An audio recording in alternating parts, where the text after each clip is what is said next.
Kuwait, they live like kings. The poorest person in Kuwait, they live like kings. And yet they're not paying. We make it possible for them to sell their oil.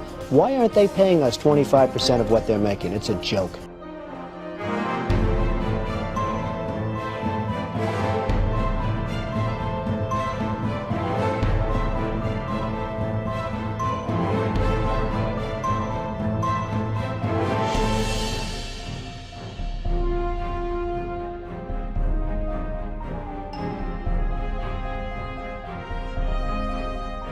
Why didn't we say, we want 50% of your oil forever, or we're not letting you go back in?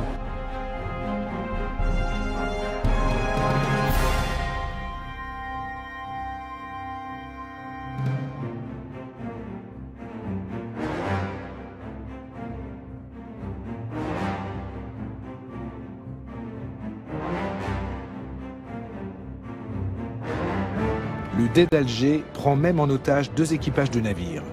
Ils réclament 60 000 $ pour leur libération ou menacent d'en faire des esclaves.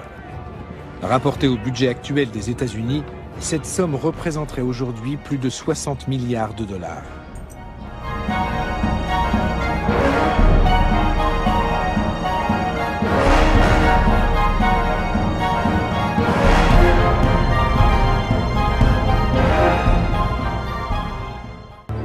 Nous les avons achetés.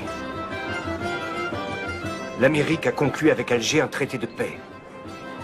Un tribut de plusieurs millions de dollars qu'on leur verse, chaque année. Une somme de l'ordre de 20% des recettes de l'État. Il y a longtemps qu'on aurait dû investir cet argent dans des forces de frappe militaires puissantes. C'est bien vrai, ça. 20%, rendez-vous compte. On aurait pu régner sur les océans. De nos jours, il paraîtrait invraisemblable que les États-Unis se laissent dicter ainsi leur conduite. Mais même pour la jeune République, l'humiliation est cuisante.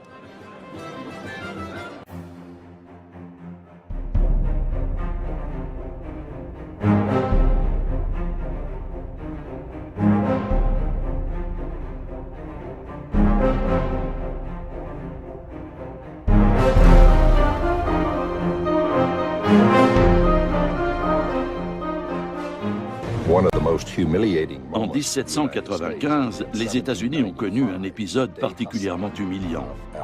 Le Dey Hassan, le régent d'Alger, a exigé que les Américains lui construisent un navire au lieu de lui verser un tribut en espèces sonnantes et trébuchantes. Il devait livrer à Alger une frégate d'une quarantaine de canons doublés de cuivre. Le président George Washington a écrit qu'il en avait été extrêmement mortifié. Mais les États-Unis étaient faibles à cette époque, et le président a jugé que son pays n'avait pas d'autre choix que de s'exécuter. Il savait pourtant bien qu'avec ce navire de guerre, les Algériens captureraient de nouveaux vaisseaux marchands américains et européens. Les Américains sont piqués au vif par tant d'impertinence et décident de construire des navires encore plus rapides, conçus pour durer. En somme, meilleurs que ceux des corsaires. Les États-Unis veulent ainsi mettre fin aux conditions humiliantes du traité de paix et d'amitié qui les lie à Alger.